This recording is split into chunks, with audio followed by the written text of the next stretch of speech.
বিসমিল্লাহির রহমানির রহিম। আসসালামু আলাইকুম ওয়া রাহমাতুল্লাহ। আমার জানা অজানা টিভি পক্ষ থেকে আমি আপনাদের স্বাগত জানাচ্ছি, মাই ডিয়ার লার্নার্স।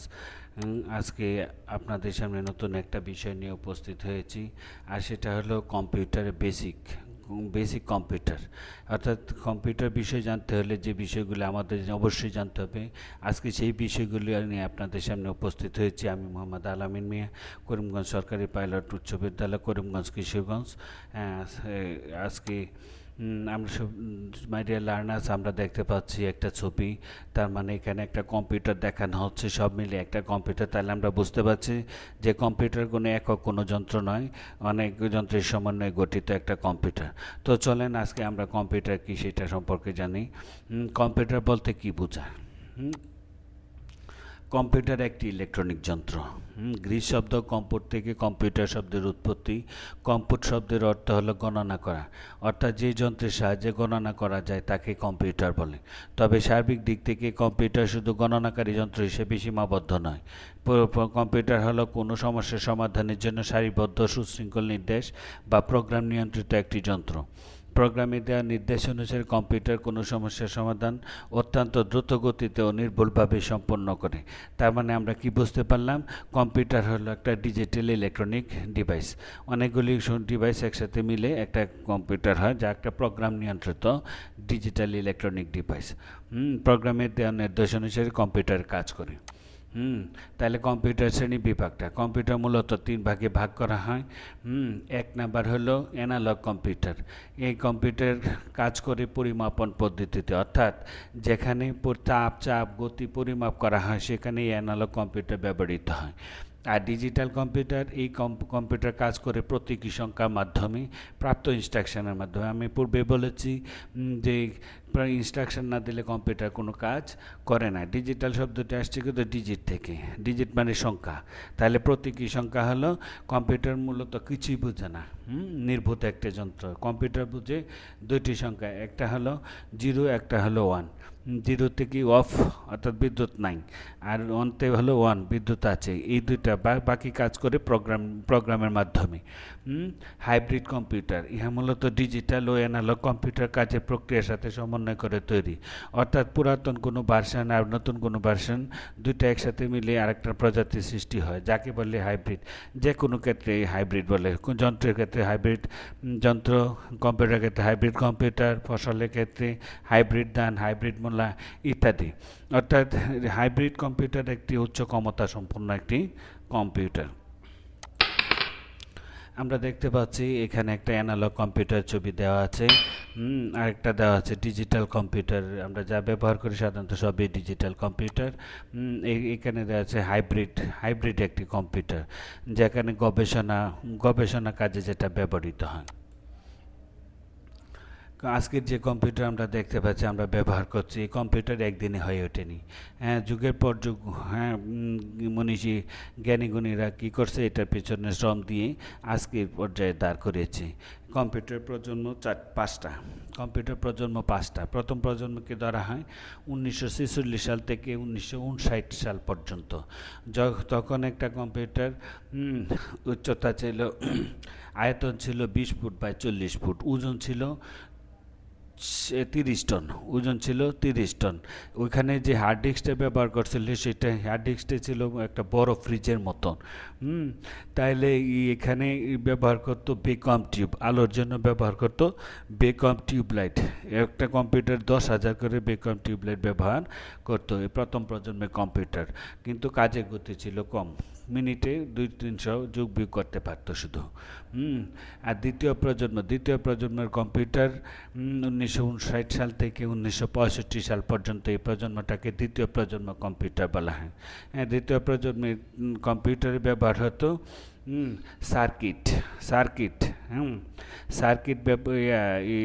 ট্রানজিস্টর ব্যবহার করতো। ট্রানজিস্টর ব্যবহার করার ফলে প্রথম প্রজন্মের কম্পিউটার থেকে দ্বিতীয় প্রজন্মের কম্পিউটার একটু ছোট হয়ে যায় এবং কার্যক্ষমতা একটু বাড়ে। তৃতীয় প্রজন্মের ব্যবহার করা হতো আইসি, সেই সময়টাকে বলে 1965 থেকে 1971 পর্যন্ত আইসি ব্যবহার করতে, অর্থাৎ ইন্টিগ্রেটেড সার্কিট ব্যবহার করার ফলে দ্বিতীয় প্রজন্মের কম্পিউটার চাইতে আরও ছোট হয়ে যায় এবং কার্যক্ষমতা অনেক বেশি বেড়ে যায়। চতুর্থ প্রজন্মের কম্পিউটার আবিষ্কার হলো প্রসেসর আবিষ্কার হওয়ার ফলে কম্পিউটার থেকে সার্কিট, ট্রানজিস্টর এগুলি ব্যবহার উঠে যায় এবং সেটা ব্যবহার করার ফলে কম্পিউটার ছোট হইতে হইতে এত ছোট হয়েছে যে এখন মানুষের পকেটের ভিতরে কম্পিউটার থাকতে পারে। তাহলে চতুর্থ প্রজন্মের কম্পিউটার 1971 সাল থেকে বর্তমান সময় পর্যন্ত সময়টাকে চতুর্থ প্রজন্মের কম্পিউটার বলা হয়। তবে পঞ্চম প্রজন্ম কম্পিউটার বর্তমানে এখনও কৃত্রিম বুদ্ধিমত্তা সম্পন্ন একটি কম্পিউটার, পঞ্চম প্রজন্মের কম্পিউটার। সেই কম্পিউটার আপনার কণ্ঠ শনাক্ত করার মতো কৃত্রিম বুদ্ধি থাকবে, সেটা এখনও পূর্ণাঙ্গভাবে বাজারে আসে নাই। কিছু কিছু ক্ষেত্রে এসেছে, যা আমরা জানি যে আমরা স্পিকারে কথা বললেই কথা উঠে এবং সেই অনুযায়ী আমরা তথ্য খুঁজে পেতে পারি। পঞ্চম প্রজন্মের কম্পিউটার এখনও অ্যাভেলেবল হয়নি। কম্পিউটারের শ্রেণীবিভাগ। কম্পিউটার মূলত চার প্রকার: super computer, main frame computer, mini computer, micro computer. Super computer হলো উচ্চ ক্ষমতা সম্পন্ন কম্পিউটার, যেখানে গবেষণা হয়, পরমাণু গবেষণা হয়, নাসা আকাশ গবেষণা হয়, সেই সকল ক্ষেত্রে সুপার কম্পিউটার ব্যবহৃত। মাই ডিয়ার লার্নার্স, আপনাদের জানার জন্য বলছি যে বাংলাদেশে এখনও কোনো সুপার কম্পিউটার নেই। মেইন ফ্রেম কম্পিউটার হলো সুপার কম্পিউটারের চেয়ে একটু কম ক্ষমতা সম্পন্ন একটি কম্পিউটার, যা এই গবেষণা কাজে ব্যবহৃত হয়। বাংলাদেশে 1964 সালে পরমাণু গবেষণা কেন্দ্রে একটা মেইন ফ্রেম কম্পিউটার ব্যবহার করছিল, যা এখনও আছে। মিনি কম্পিউটার ব্যবহার এখন বাজারে নেই, এটা এখন বাজারে না থাকার কারণে এটা এখন ব্যান্ডের মতন হয়ে গেছে। মিনি কম্পিউটার এখন বাজারে নেই। মাইক্রো কম্পিউটার, আমরা যে সকল কম্পিউটার ব্যবহার করি তা সবই মাইক্রো কম্পিউটার। ডিজিটাল যে সকল কম্পিউটার ব্যবহার করি সবই মাইক্রো কম্পিউটার। মাইক্রো কম্পিউটারের মধ্যে বিভিন্ন প্রকারভেদ আছে, যেমন desktop, laptop, notebook, PDS, smartphone, Android set, এগুলি সবই মাইক্রো কম্পিউটারের প্রকারভেদ। হার্ডওয়্যার কি? কয়েকটি হার্ডওয়্যারের নাম লিখো। কম্পিউটার যে অংশগুলো সাধারণত হাতে ছোঁয়া বা দেখা যায় তাদেরকে হার্ডওয়্যার বলে। সার্বিক অর্থে কম্পিউটারের বাহ্যিক ও আভ্যন্তরীণ বিভিন্ন যন্ত্রাংশের সমষ্টিকে হার্ডওয়্যার বলে। নিম্নে কয়েকটা হার্ডওয়্যার নাম উল্লেখ করা হলো: RAM, ROM, processor, power supply unit, hard disk, sound card, sound box, monitor, system unit, keyboard, এগুলি সবই হার্ডওয়্যার। অর্থাৎ কম্পিউটার যে যন্ত্র বা যন্ত্রাংশ ধরা যায়, ছোঁয়া যায়, স্পর্শ করা যায়, তা সবই হার্ডওয়্যার। প্রত্যেকটা জিনিসেরই একটা নিজস্ব বৈশিষ্ট্য থাকে, তেমনি কম্পিউটারের একটা বৈশিষ্ট্য আছে, যে বৈশিষ্ট্যগুলি কম্পিউটার এত জনপ্রিয়তা অর্জন করে। কম্পিউটার প্রথম যে বৈশিষ্ট্য সেটা হলো দ্রুতগতিতে কাজ করা। এটা অত্যন্ত দ্রুতগতিতে কাজ করে। এটি কাজ করে 1 সেকেন্ডের 100 কোটি ভাগের 1 ভাগ সময়ের মধ্যে, যাকে বলা হয় ন্যানো সেকেন্ড। শুধু তাই নয়, 1 সেকেন্ডের 1 লক্ষ কোটি ভাগের 1 ভাগ সময়ের মধ্যে কম্পিউটার কাজ করতে পারে, যাকে বলা হয় পিকো সেকেন্ড। নির্ভুলভাবে কাজ করা। কম্পিউটার নির্ভুলভাবে কাজ করে, কম্পিউটার কখনো ভুল করে না। কম্পিউটার কাজ করে ব্যবহারকারী দেওয়া তথ্য, উপাত্ত ও নির্দেশের ভিত্তিতে। ব্যবহারকারী দেওয়া তথ্য, উপাত্ত ও নির্দেশ সঠিক হলে কম্পিউটার নির্ভুল ফল প্রদান করে। অর্থাৎ আমরা যখন কোনো কম্পিউটার কাজ করি, যদি আমরা তথ্য ভুল দিই তো ভুলটারই সঠিক উত্তর কম্পিউটার দেয়। কম্পিউটার কখনো ভুল করে না। প্রিয় দর্শক মণ্ডলী, আমরা 3 নাম্বার যে বৈশিষ্ট্যটা দেখতে পাচ্ছি সেটা হলো স্মৃতি, মেমোরি সম্পর্কে আমরা অবগত আছি। যেখানে তথ্য ধারণ করে, মানে জমা রাখে, যেখানে তথ্য জমা রাখে। তো মেমোরি আমরা জানি যে বাজারে একটা মেমোরি কিনতে গেলে আমাদেরকে দোকানদার প্রশ্ন করে যে কত জিবি। তো জিবিটা কোত্থেকে আসলো? আমরা জানি যে 8 বিট সমান 1 বাইট। 1024 বাইট সমান 1 কিলোবাইট, 1024 বাইট সমান 1 কিলোবাইট, আর 1024 কিলোবাইট সমান 1 মেগাবাইট এমবি। 1024 মেগাবাইট সমান 1 গিগাবাইট জিবি, যাকে সংক্ষেপে বলে জিবি। 1024 গিগাবাইট সমান 1 টেরাবাইট। এখন টেরাবাইট পর্যন্ত সর্বোচ্চ আছে মেমোরি। এত মেমোরির দুইটা ক্লাসিফিকেশন আছে। মেমোরি ক্লাসিফিকেশনটা হলো, একটা হলো প্রাইমারি বা মেইন মেমোরি, প্রাইমারি বা মেইন মেমোরি। এর মধ্যে আছে কি আছে, প্রাইমারি বা মেইন মেমোরি। এর মধ্যে আছে র্যাম, রম। র্যাম কি, random access memory, random access memory. হ্যাঁ, র্যাম কি বলা হয়, কম্পিউটারের ওয়ার্ক স্পেস, অর্থাৎ কাজের জায়গা। অর্থাৎ আমরা যখন কোনো কম্পিউটার কাজ করি তখন কম্পিউটারে যাবতীয় তথ্য র্যামে জমা হয়। র্যাম থেকে প্রসেসরের তথ্য নিয়ে প্রসেসিং করে আমরা মনিটরে দেখতে পাই। তাই র্যামের তথ্য যখন কম্পিউটার অফ করি বা বিদ্যুৎ চলে যায়, র্যামের তথ্য মুছে যায়। এই জন্য এটাকে বলা হয় ভোলাটাইল মেমোরি, অস্থায়ী মেমোরি, অস্থায়ী মেমোরি। একটা হলো রম। রমটা হলো রিড অনলি মেমোরি। নাম থেকে বুঝতে পারছি যে রিড অনলি মেমোরি। এইখানে তথ্য জমা থাকে কিন্তু এখানে মুছে যায় না। যখন কম্পিউটার সেট আপ দেওয়া হয় তখন ওই রমে কি কম্পিউটার যাবতীয় তথ্য কি থাকে। কম্পিউটার যখন অন করি, রম সমস্ত ডিভাইসগুলি পরীক্ষা করে ও ভালো থাকলে সেটা ওপেন করে। এইটা হলো রম। এটা হলো মেইন মেমোরি বা প্রাইমারি মেমোরি। আর আছে অনেক ইপি রম, ইপিএম রম, এইগুলি আরও আছে। এই ডাইনামিক রম, হ্যাঁ, এগুলি আছে। এরপরে আছে এই সেকেন্ডারি মেমোরি। সেকেন্ডারি মেমোরি যেটাকে বলি আমরা পেন ড্রাইভ, সিডি, ডিভিডি, হ্যাঁ, এইগুলি হলো সেকেন্ডারি মেমোরি। হ্যাঁ, এই সেকেন্ডারি হলো মেমোরির প্রকারভেদ। আরও বিস্তারিত আছে, বই খুলে পড়ে নিই। হ্যাঁ, তাহলে এখানে মেমোরির প্রকারভেদটা আমরা দেখছি। আরেকটা মেমোরি আছে যেটা হলো কি, ক্যাশ মেমোরি। ক্যাশ মেমোরি হলো কম্পিউটার কাজ করতে করতে যখন কম্পিউটার কি হয়ে যায়, স্লো হয়ে যায়, তখন র্যাম এবং প্রসেসরের মাঝামাঝি একটা স্লট আছে, সেই স্লটে আরেকটা মেমোরি ব্যবহার করা হয়, তখন এটাকে বলা হয় ক্যাশ মেমোরি। আরেকটা মেমোরি আছে, সেটাকে বলা হয় ভার্চুয়াল মেমোরি। ভার্চুয়াল মেমোরি হলো আমরা জানি যে কম্পিউটার যখন সেট আপ দিই তখন আমরা হার্ড ডিস্কে দিই। হার্ড ডিস্কেরকে বিভিন্ন ভাগে ভাগ করি। হ্যাঁ, C drive, D drive, F drive, এরকম বিভিন্ন ড্রাইভে ভাগ করি। ভাগ করার পরেও হার্ড ডিস্কের কিছু অংশ খালি থাকে, যে ব্যবহারকারী যদি ওই অংশটা কোনো কারণে ব্যবহার করে তখন সেটাকে বলা হয় ভার্চুয়াল মেমোরি। কম্পিউটার কাজ করার পদ্ধতি, প্রত্যেকটা জিনিস কাজে বিভিন্ন নিয়ম আছে, নিয়মের ভিতরে চলে। কম্পিউটার কাজ করার পদ্ধতি ঠিক সেরকমই। প্রক্রিয়াকরণের জন্য প্রয়োজনীয় উপাত্ত দিয়ে কী করতে হবে সেই বিষয়ে কম্পিউটারকে নির্দেশ দিতে হয়। কম্পিউটার কাজ করার ধাপ 3টা। উপাত্ত বা নির্দেশ গ্রহণ, কম্পিউটারকে উপাত্ত বা নির্দেশ দিতে হবে। উপাত্ত প্রক্রিয়াকরণ, এরপরে সেই তথ্য বা উপাত্তগুলি প্রক্রিয়াকরণ করবে। প্রক্রিয়াজাত তথ্য প্রকাশ করা।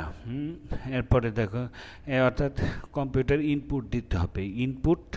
ইনপুট দিতে হবে, মানে অর্থাৎ যে যন্ত্রের মাধ্যমে আমরা কম্পিউটার তথ্য প্রদান করি সেই যন্ত্রটাকে বলা ইনপুট ডিভাইস, সেই যন্ত্রটাকে বলা ইনপুট ডিভাইস।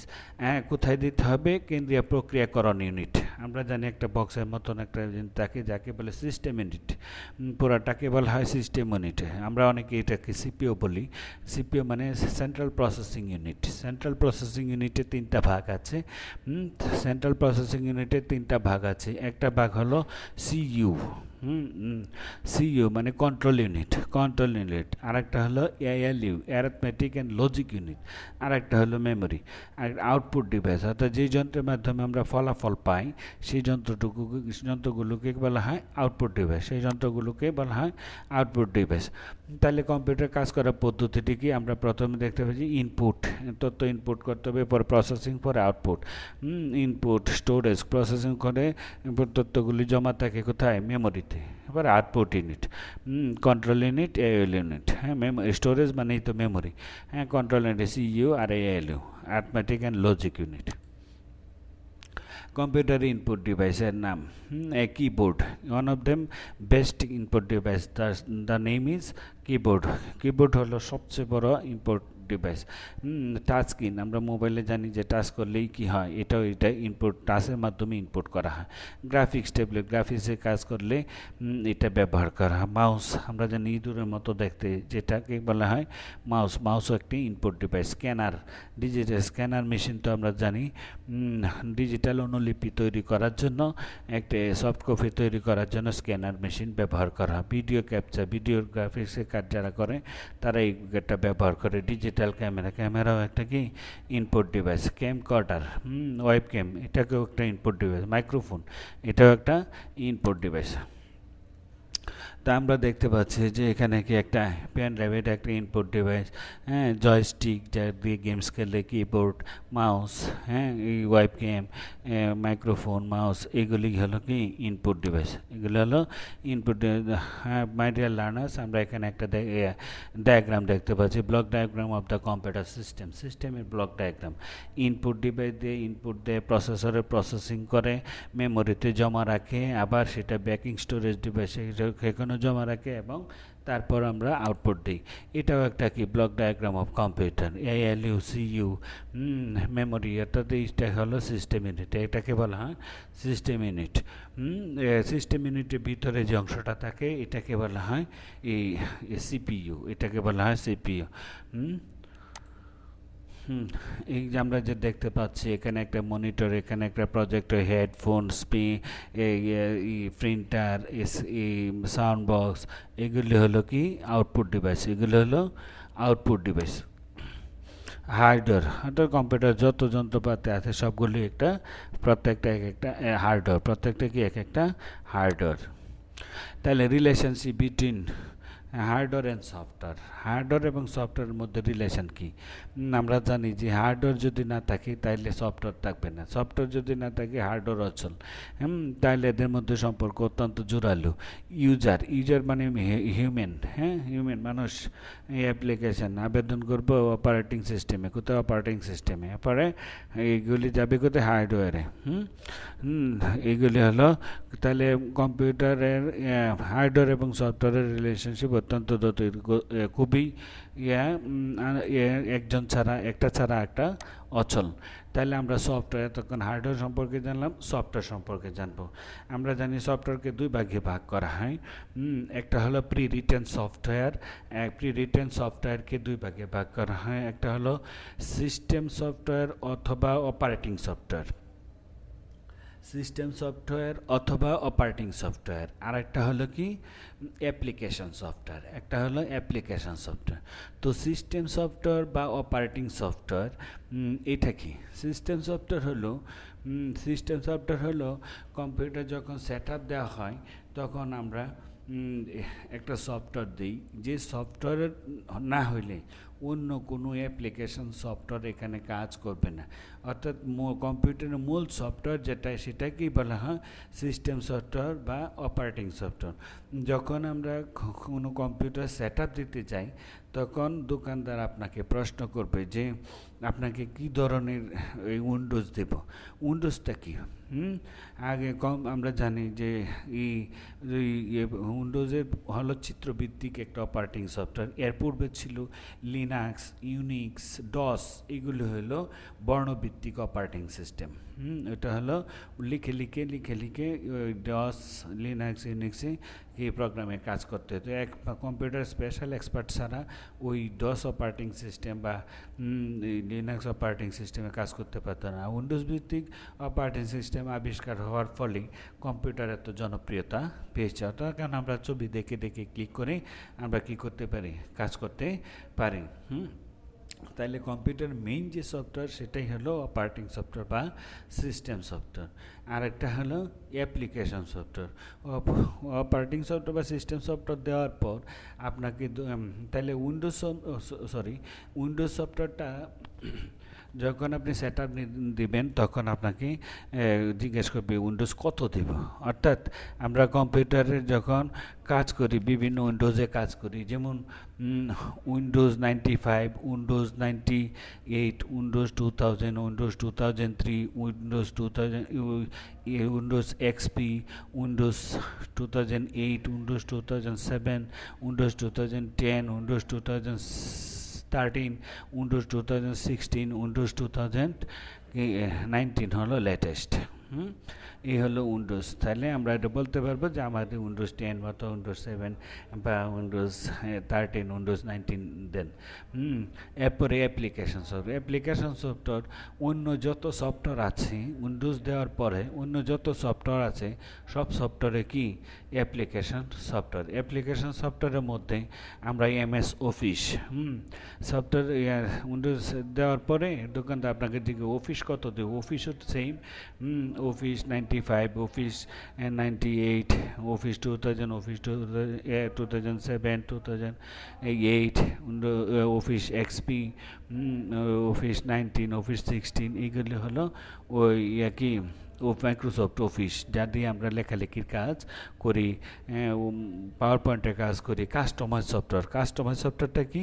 কাস্টমাইজ সফটওয়্যার হলো সেই সফটওয়্যার যে সফটওয়্যার দিয়ে একদমই ব্যক্তিগত, অর্থাৎ আমরা জানি ব্যাংকে যে কাজ করি তাদের একটা নিজস্ব একটা সফটওয়্যার আছে যাকে কাস্টমার সফটওয়্যার বলে, অর্থাৎ কোনো কোম্পানি তার নিজস্ব পণ্যের হিসাব রাখার জন্য নিজস্বভাবে তৈরি করা যে সফটওয়্যার সেটাই হলো custom software. My dear learners, আজকে আমরা কম্পিউটারের বেসিক কিছু দেওয়ার চেষ্টা করেছি। যদি আপনাদের ভালো লাগে তবে অবশ্যই লাইক, কমেন্ট, শেয়ার করে আমাকে উৎসাহিত করবেন পরবর্তী ক্লাসটা পাওয়ার জন্য। ধন্যবাদ। আল্লাহ হাফেজ।